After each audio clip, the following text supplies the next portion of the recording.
今開けてさ、そしていよいよメインですよ。冷たかったよね。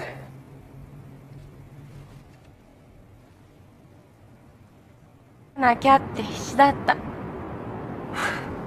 Halo guys, kembali lagi di channel Topeng Hitam Official guys ya. Bagaimana kabar kalian hari ini? Semoga kalian selalu sehat dan banyak rezeki ya guys. Kali ini kita akan menceritakan sebuah film berjudul The Girl in the Sun yang dirilis pada tahun 2013. Oke, tanpa basa-basi lagi langsung saja kita ke alur ceritanya guys ya. Di awal cerita kita diperlihatkan satu keluarga yang sedang pergi liburan di suatu tempat. Dan sang anak bungsu pergi untuk menyelamatkan seekor anak kucing yang terjebak di antara batu karang. Sehingga sang ibu memanggil mencari anak bungsu. Saat akan diselamatkan, anak kucing itu mencakar si anak penyelamat itu dan kucing itu kembali ke rumah tuanya. Adegan berlanjut ke seorang pemuda yang bernama Kosuke Okuda yang datang terlambat karena kesiangan. Segala sesuatu persiapan sudah siap untuk presentasi. Kosuke terlambat dan begitu sampai di kantor langsung dapat omelan dari partnernya yaitu Tanaka. Mereka pun segera mempersiapkan bahan presentasi. Saat Kosuke sibuk mempersiapkan, Tanaka hanya sibuk membicarakan makanan. Setelah selesai persiapan, mereka berangkat menuju tempat klien. Kosuke dan Tanaka bekerja di perusahaan pengiklanan kereta. Mereka bermaksud mengajukan presentasi ke perusahaan yang bergerak di bidang pakaian wanita. Setibanya di perusahaan itu, Kosuke dan Tanaka bertemu dengan pimpinan di perusahaan itu. Tanpa disadari, pandangan Kosuke beralih ke seorang wanita yang baru saja memasuki ruangan. Menurutnya seperti tidak asing bagi Kosuke. Namun bagi si wanita, dia langsung dapat mengenali siapa laki-laki itu. Wanita itu bernama Watarai Mao. Dan ternyata mereka dari SMP yang sama dengan Kosuke. Kemudian saat presentasi dimulai, Tanaka memberikan beberapa contoh iklan yang paling diminati oleh klien. Namun saat itu Kosuke malah sibuk menatap Mao dan terpesona karena paras cantiknya. Di tengah presentasi, Tanaka memanggil Kosuke berulang kali. Hingga dia kebingungan saat Tanaka menanyakan nilai minus di laporan itu. Sesaat Kosuke mencari kesalahan, justru memberikan jawaban atas kesalahan hitungan diskon di halaman terakhir. Setelah dicek ternyata benar, Kosuke dan Tanaka kemudian meminta maaf atas kejadian itu. Saat berpamitan pun pandangan Kosuke tak beralih dari Mao. Setibanya di rumah, Kosuke menceritakan pertemuannya dengan Mao kepada adiknya yaitu Sota. Adiknya pun memberi saran untuk mengajaknya ketemuan dan menanyakan sudah punya cowok atau belum dan mengundangnya sekali-kali. Saat itu Kosuke kembali teringat kejadian di mana dia membela Mao di sekolah dan seorang guru datang ke rumah untuk memberitahu ibunya. Saat itu ibunya tidak berhenti menangis dan meminta maaf kepada Pak Guru. Keesokan paginya Tanaka dan Kosuke kembali ke perusahaan itu dan mendapat desain. Saat itu terlihat Mao sangat tertarik dengan usulan Kosuke. Mereka terlihat akrab dengan pembicaraan itu. Partner Mao bernama Shindo mengamati pembicaraan mereka. Sepertinya Shindo sedikit cemburu. Saat Tanaka dan Kosuke pulang pun Mao nampak memperhatikannya. Di hari selanjutnya gambar desain pesanan dari perusahaan Mao selesai. Kosuke nampak bersemangat untuk mengantar ke kantor Mao. Di tempat lain, Shindo dan Mao sedang bekerja. Tak berselang lama mereka mendapat pemberitahuan jika Kosuke datang. Namun karena penasaran, Shindo kemudian menanyakan tentang Kosuke kepada Mao, tentang hubungannya dengan Kosuke selama di sekolah. Mao pun menceritakan Kosuke sering membantu Mao karena teman di kelas.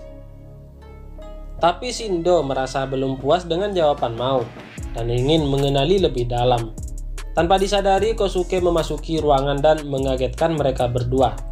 Di sini Kosuke merasa senang karena kembali bertemu dengan Mao. Saat kembali ke kantor, Kosuke mengajukan gambar iklan itu kepada pimpinan. Namun pimpinan merasa jika gambar iklan itu mengandung unsur pornografi yang dapat merusak citra perusahaannya.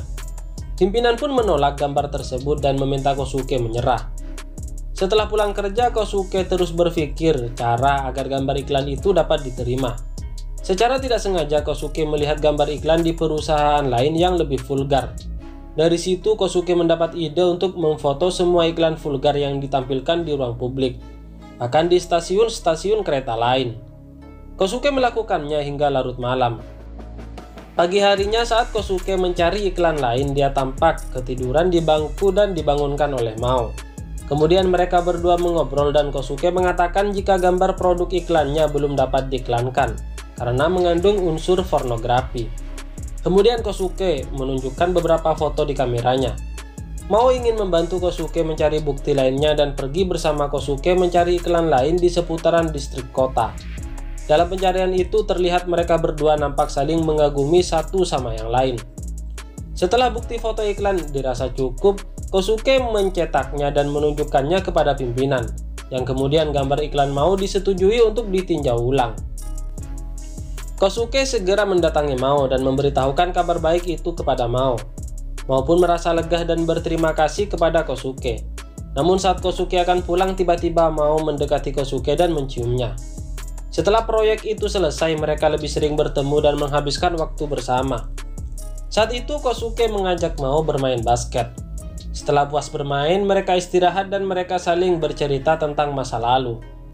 Yang di situ terlihat Mao mencari dan ingin bertemu kembali di Universitas Tokyo, namun tidak menemukannya.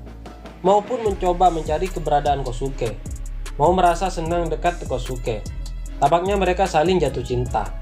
Keesokan paginya Kosuke terlihat senyum-senyum sendiri di kantor dan sangat bersemangat saat bertemu dengan Tanaka. Kemudian, Kosuke menyerahkan revisi pekerjaannya yang membuat Tanaka terharu dan memeluk Kosuke. Di sisi lain, Shindo ingin mengajak Mao keluar melihat pameran dan sekalian makan. Namun Mao menolaknya karena sudah ada janji dengan Kosuke untuk pergi ke Enoshima bersama. Di situ Shindo merasa sedikit kecewa, tapi terlihat dia dapat menerima itu. Hari itu Kosuke berangkat ke Pulau Enoshima. Mereka ingin jalan-jalan dan berlibur di pulau itu. Mao dan Kosuke tampak menikmati perjalanan itu. Di samping untuk tujuan wisata, pulau itu juga menjadi tempat untuk hidup kucing, dan populasinya sangat banyak sekali dan berada di sekitaran pulau. Tapi mereka tak menyadari jika Shindo mengikuti mereka berdua. Hari itu Mao juga mencoba menulis nama mereka di gembok dan menguncinya di depan lonceng cinta. Kemudian Kosuke mengajak ke rumah penampungan kucing yang berada di pulau itu. Kosuke sangat senang bermain di tempat itu. Kosuke juga sangat menyukai kucing.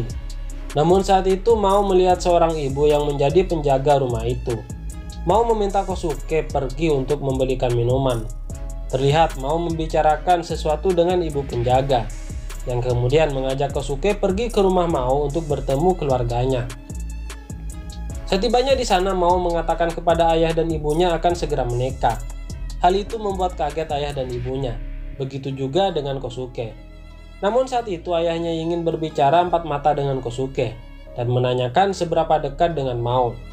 Saat itu ayah Mao mengatakan jika Mao mempunyai penyakit yang suatu saat dapat kembali kambuh. Penyakit Mao berupa hilang ingatan yang dimana Mao hanya mengingat setelah dia berumur 13 tahun. Ayahnya juga berpesan untuk tetap menjaga Mao jika suatu saat ingatannya tiba-tiba hilang. Setelah itu mereka melanjutkan untuk makan malam di sebuah restoran dan menceritakan semua ingatan yang membuat senang Mao selama SMP. Mao merasa bahagia dapat memiliki orang yang baik yang peduli kepadanya. Tak berapa lama ada seorang wanita yang mendekati Kosuke. Wanita itu bernama Ushioda yang dahulu sering membuli Mao sewaktu SMP. Di situ dia masih saja menjelek-jelekan Mao, tanpa sadar bahwa Mao sebenarnya ada di depannya. Kosuke pun akhirnya mengajak keluar Mao, dan wanita itu baru menyadari yang bersama Kosuke adalah Mao. Dalam perjalanan pulang, Mao ingin segera menikah dan hidup bersama. Kosuke pun menyetujuinya. Dan keesokan paginya, Kosuke dan Mao menyerahkan surat pengajuan pernikahan. Segera mereka mendapat persetujuan tentang itu, dan secara sah menikah. Setelah sah menikah, mereka memutuskan untuk pindah rumah dan memulai kehidupan yang baru setelahnya. Saat itu Mao meraba tangan Kosuke dan menanyakan luka di tangannya. Kosuke mengatakan saat itu dia mencoba menyelamatkan seekor anak kucing di Pulau Enoshima. dengan meminta bantuan, namun saat itu dia sendiri sedang tersesat. Mao merasa sangat senang dapat menikah dengan Kosuke. Setelah pernikahan mereka berjalan beberapa bulan, terlihat Mao semakin kurus dan pucat. Yang paling parah mengalami kerontokan di rambutnya. Saat itu Kosuke membergoke Mao sedang membersihkan rambut rontok di bantalnya. Kemudian karena khawatir, Kosuke membawanya ke dokter dan melakukan CT scan. Namun anehnya Mao tidak mengalami masalah apapun di tubuhnya. Kemudian Kosuke datang ke ayahnya dan menceritakan kejadian itu. Saat itu ayah dan ibunya menceritakan awal mula bertemu dengan Mao, yang dimana dia tidak mempunyai identitas sama sekali, dan tidak ada laporan anak hilang pada waktu itu. Mao terlihat sudah mulai beraktivitas seperti biasa. Namun saat sesi pemotretan Mao pingsan dan terjatuh. Kemudian Shindo mengantarnya pulang, namun Mao minta diantar ke Pulau Inoshima. Setibanya di Pulau Inoshima, Mao bergegas menuju ke pondok di mana dia bertemu dengan ibu pengasuh kucing. Ibu itu mengatakan waktumu sudah tiba dan semua ingatan dan orang-orang yang berhubungan dengan dirimu akan melupakannya dan akan memulai kehidupan baru. Setelah itu kesehatan Mao semakin menurun. Di kantor pun Mao terlihat semakin melemah. Shindo melihat Mao terduduk lemas dan mengatakan apakah Kosuke sudah mengetahui tentang kondisimu sekarang. Shindo pun mengetahui jika umur Mao tidak panjang lagi. Namun saat itu Mao mengatakan dirinya baik-baik saja dan sudah cukup mengkhawatirkannya. Namun Shindo tidak menyerah dan bertemu dengan Kosuke setelah pulang kantor. Shindo mengatakan jika Mao sedang sakit dan semakin lemah. Kemudian Shindo pun mengakui bahwa dia menyukai Mao dan meminta Kosuke untuk menjaganya baik-baik dan juga memberikan tanda pengenal milik Mao yang ketinggalan di mobil. Keesokan paginya Kosuke terlihat menemani Mao dan ingin menanyakan tentang kesehatan Mao. Sebenarnya Mao sangat ingin pergi berlibur di akhir tahun dan ingin santai bersama. Mao selalu mengalihkan pembicaraan jika Kosuke bertanya tentang kesehatannya. Hal itu membuat Kosuke kesal dan saat Mao ingin menceritakan siapa dirinya sebenarnya, tetangga sebelah berteriak dan minta tolong karena si anak akan terjatuh. Dengan cepat Kosuke mencoba membantu si ibu dan Mao menelpon bantuan. Tak berselang lama tangan si anak terlepas dari genggaman si ibu. Di waktu yang bersamaan Mao melompat ke bawah dan menyelamatkan si anak dan tanpa terduga Mao dapat selamat dengan si anak di pelukannya. Kosuke yang melihat dengan mata kepalanya sendiri semakin merasa aneh dengan tingkah laku istrinya. Keesokan paginya terlihat Mao menyiapkan beberapa sarapan untuk Kosuke. Dan saat itu Mao pergi untuk mengambil koran di bawah. Tak berselang lama dia menyadari jika Mao akan pergi menghilang dan segera mengejarnya. Kemudian dia menelpon kedua orang tua Mao, tapi anehnya mereka mengatakan tidak mempunyai anak. Hal itu membuat Kosuke semakin bingung. Kosuke mencoba datang ke kantor Mao dan menanyakan keberadaannya, namun di sana juga tidak ada nama itu. Kosuke kemudian bertemu dengan Shindo dan menanyakan Mao. Namun lagi-lagi Shindo tidak mengenal nama itu dan bahkan dia tidak mengenal Kosuke. Saat akan menunjukkan foto Mao, Kosuke dengan segera mendatangi Pulau Enoshima dan menuju ke pondok di mana dia bertemu dengan ibu pengasuh kucing. Ibu itu mengatakan hari ini orang yang mengenal Mao akan segera melupakannya dan begitu juga dengan Kosuke. Mao hanya mempunyai umur 1/6 dari umur manusia. Sisa waktunya hanya sampai matahari terbenam. Ibu itu juga mengatakan Kosuke akan kembali ke kehidupan normalnya tanpa kehadiran Mao. Saat itu Kosuke menjadi semakin bingung, kemudian si ibu cuma mengatakan jika Mao bukanlah manusia pada umumnya. Dia ingin menjadi manusia dan ingin bertemu dengan orang yang dicintainya. Mendengar itu Kosuke lari ke tempat awal dia menemukan kucing kecil di batu karang. Dan ternyata benar di sana ada Mao. Mao pun menceritakan saat pertama kali ditolong Kosuke. Dia meminta untuk menjadi manusia dan ingin hidup bersama dengan orang yang dicintai. Kosuke pun akhirnya dapat mengerti dan mengajak Mao bersepeda mengelilingi pulau dan menikmati hari terakhir bersama. Dengan perlahan memori semua tentang Mao sedikit demi sedikit menghilang. Tak lupa Kosuke mengajak nostalgia di SMP dan Kosuke juga mendatangi tempat pertama kali Kosuke mencium Mao. Mao berpesan untuk hidup setelahnya dan akan kembali menemukan Kosuke.